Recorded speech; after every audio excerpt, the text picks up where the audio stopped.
Olá, seja bem-vindo a mais um vídeo aqui do canal, onde eu estou falando da prova da certificação 70486 Developing ASP.NET MVC Web Applications.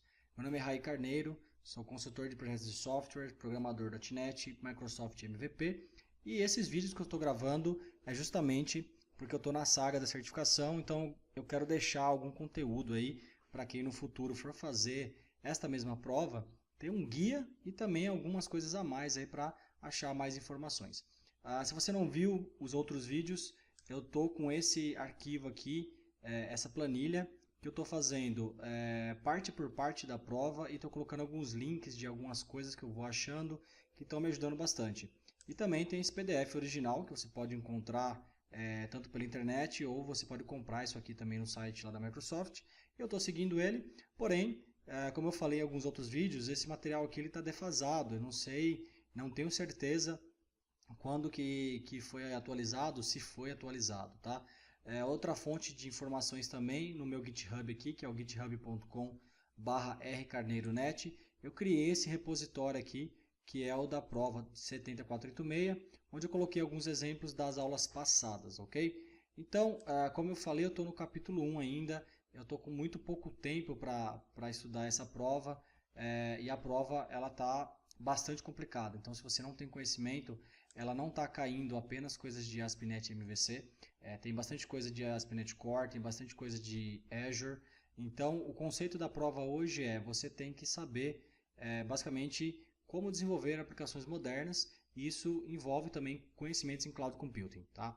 Eu estou no capítulo 1 aqui, a gente vai falar hoje sobre o Design and Implement the Azure Web Apps Lifecycle. Então, basicamente, ele dá um certo overview sobre o que é um Cloud Service, o que é um PaaS, o que é um IaaS. Então, se você não tem esse conhecimento, procure saber, mas o PaaS é a plataforma como serviço, é um modelo de serviço em nuvem, e o IaaS é o Infrastructure as a Service, que é um modelo que você tem para trabalhar com infraestrutura. Basicamente, no PaaS você não tem que se preocupar com a sua infraestrutura, e no IaaS você é a pessoa responsável por fazer a sua própria infraestrutura dentro de uma cloud da Microsoft, por exemplo. Aí o que ele está falando mais ou menos nessa parte aqui do Cloud Services e tudo mais, é que existem dois tipos de Azure Cloud Services Roles, que ele chama, né? Dois papéis distintos. Um deles é o Web Role e o Worker Role. Então, quando a gente fala de Web Role, é basicamente uma forma automática de você hostear e fazer deploy em nuvem, e por trás disso tudo ele está rodando no IS. Né? Então, basicamente, você tem um Web API, um website, alguma coisa assim, você cria um Web App lá. Por trás disso tudo, existem algumas etapas que o Azure vai fazer para disponibilizar para você a sua página, a sua API de uma forma automática e de forma que você não tem que se preocupar basicamente com a infraestrutura, né?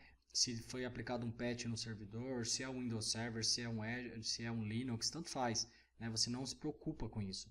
E aí tem a parte também que é a opção 2, que é o Worker Role, que você não vai usar o IS, você roda o seu app de forma standalone. Por exemplo, com Service Bus, com Queue Storage, a gente falou isso em umas outras aulas, então se você tiver dúvida, volta algumas aulas aí que eu vou estar explicando isso lá. Tá? E essa figura aqui, do lado direito aqui embaixo, representa mais ou menos o que é essa ideia. Tá? Basicamente você tem um endpoint aqui, seja uma API, seja um site, e aqui dentro do Cloud Service você pode trabalhar de duas formas.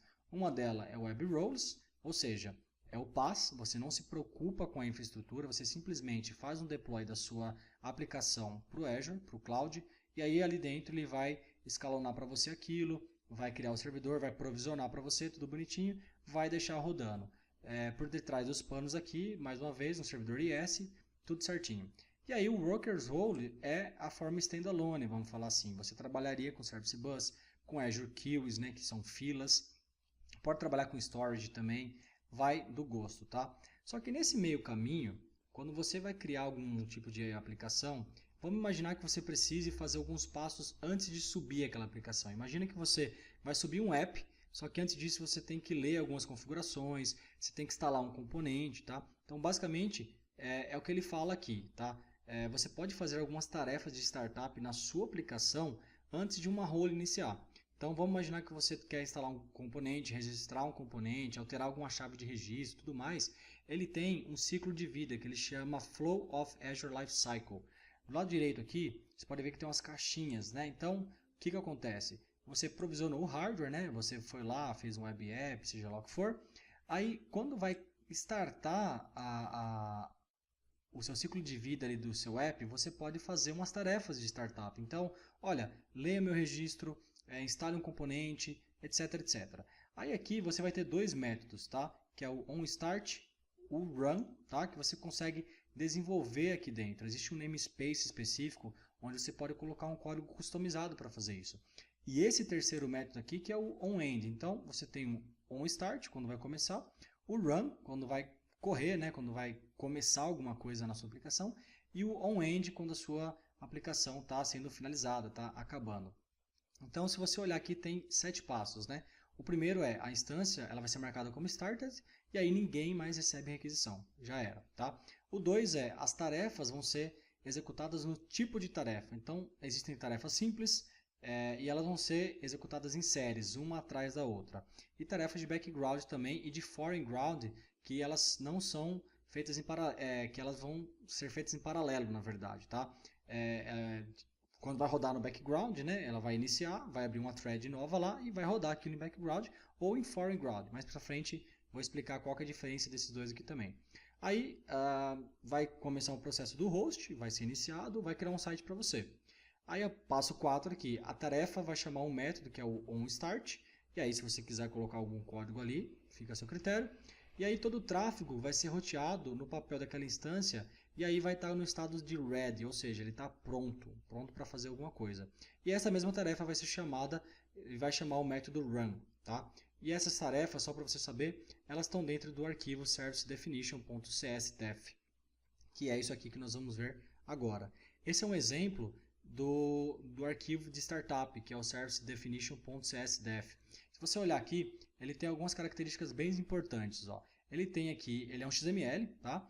Ele tem aqui uma tag de startup, e logo em seguida ele tem uma tag aqui que é o task, né? Ou seja, você pode ter uma ou várias tasks. Nesse caso aqui, olha só, ele tem uns parâmetros que são interessantes. Esse parâmetro aqui, ele está falando command line igual startup.cmd. Esse cara aqui, ele é um outro arquivo, tá? Então você está falando aqui que o startup.cmd ele é um batch, por exemplo, né? E esse é o batch, e ele está fazendo alguma coisa aqui. Ele está dando um echo aqui, por exemplo. E olha só que legal, o Azure ele só vai dar continuidade nessas tarefas se ela não der problema e ela sempre tiver algum tipo de indicação que não teve erro para fazer aquela tarefa. E como que você fala que não teve erro? Você simplesmente fala que acabou com um parâmetro zero. Qualquer coisa que for diferente de error zero, ele não vai para a próxima tarefa. Então isso aqui pode ser algo que vai cair na prova, acredito que caia. Então olha só, a minha task está chamando um batch, está fazendo alguma coisa e vai finalizar com status zero. É isso, basicamente é isso. Logo em seguida você tem o parâmetro execution context, que aqui você tem o tipo de privilégio. Nesse caso existem dois, que é o limitado e o elevado. Quando você fala em elevado é como se fosse um ADM do Windows mesmo, tá? Pode executar seja lá o que for. E aqui a gente tem a task type, que tem 3, é simple, background e foreground. A simple, ela vai funcionar uma após a outra. Você tem 3, essa primeira, essa segunda, essa terceira. E a background e foreground, elas são basicamente a mesma coisa. Elas vão funcionar sem ter uma filinha, vamos falar assim. Elas vão executar em paralelo. É basicamente isso. Mas o background e o foreground, eles diferem de uma forma que o foreground ele não faz recycle ou um shutdown até que termine aquela task. Já o background faz. Então, basicamente é essa a diferença. E veja que aqui dentro do task tem um environment. Você pode trabalhar com variáveis também do seu tipo de ambiente, né? Você tem alguma coisa lá que está naquele environment, como por exemplo, qual é o número de versão, ou algo que faça sentido para o seu app, você consegue pegar essa informação também. E aí ficaria mais ou menos isso daqui, né? Você tem lá o command line, vai chamar um batch, alguma coisa assim do tipo. Você tem o contexto que você vai fazer aquela tarefa e o tipo de tarefa. E logo abaixo, veja aqui que você tem por exemplo, um variable name, que chama compute emulator running, e esse cara aqui vai te passar para um path. Então, vamos imaginar que você precisa de um path que está naquela máquina para fazer alguma coisa, para copiar um arquivo, para pegar um arquivo, seja lá o que for, é dessa forma que funciona. E aí, você precisa entender também que o Web Role Lifecycle ele funciona mais ou menos assim, tá? Não sei se é tão bom você decorar isso tudo, mas entender o conceito eu acho que é muito legal. Então, quando roda isso tudo que eu acabei de falar, a gente tem aqui o Windows Azure Bootstrapper, que ele é lançado como vai começar uma VM. Então, esse cara aqui é o primeiro passo. Depois, o processo do IIS Configuration, ele é usado para configurar o site, tá? Então, você acabou de fazer um web app, é isso que vai acontecer. Ele vai chamar o WA Host Bootstrapper, vai chamar o IIS Configuration, as suas tarefas de startup vão ser executadas, pode ser em paralelo, pode ser em fila, etc. E aí depois o IIS Configurator vai chamar novamente o seu Application Pool lá no IIS, vai chamar os métodos onStart e run, eles vão ser carregados, e aí quando esse request é chamado, o seu Web Pipeline é invocado, aí vai estar disponível para alguém consumir aquilo, para chegar naquele endpoint, tá?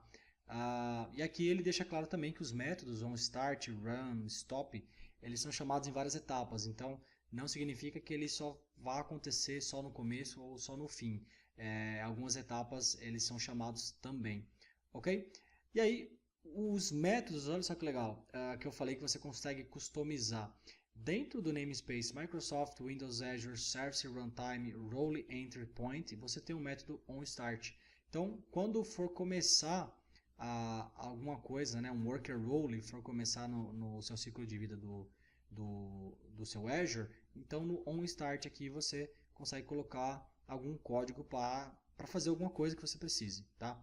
O run, a mesma coisa, né? Ele é usado para iniciar a sua aplicação.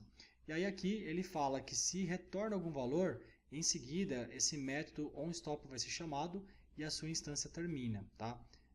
E também está no namespace lá, Microsoft Windows Azure Service Runtime Role Entry Point onStart. Começou, pode pôr um código seu ali para fazer alguma coisa.